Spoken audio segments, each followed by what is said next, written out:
the desert. It's really part of a much bigger picture in the Bible. For all its beauty, for all its glory, is also a metaphor in the Bible of chaos, of pain, of suffering, of things that are not the way they're supposed to be. It's an interesting metaphor because in a way it's a paradox. On the one hand, the desert is dangerous and filled with peril.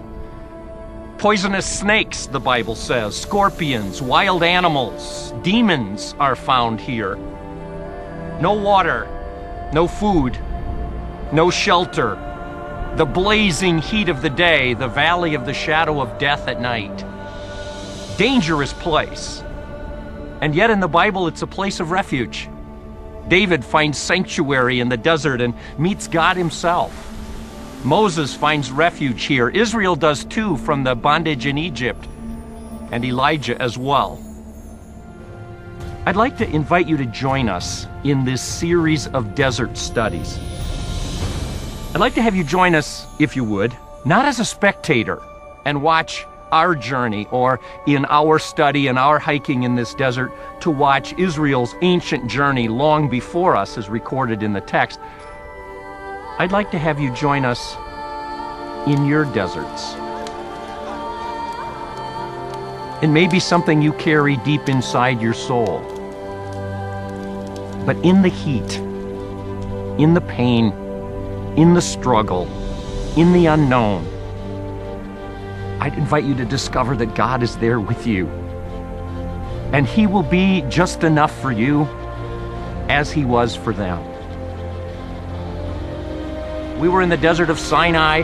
We were in the desert of Paran. We were in the desert of Sin, the Negev desert, the wilderness of Judea. We were in all of the deserts. And as we wandered, we kept our eyes open and the book open to discover those beautiful biblical pictures and metaphors that reminded us of how God sustained them and God sustained us. So you're going to see a whole series of those moments where we suddenly discovered again how God is sufficient in desert. As you join us, I pray you would discover that God's purpose in desert, yours as well, is in the struggle to know Him more intimately.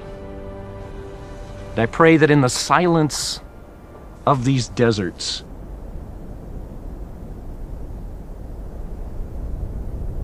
where somehow the noise of life that often drowns out our awareness of God's presence would be the moment where you discover Him again and fall in love with Him all over again.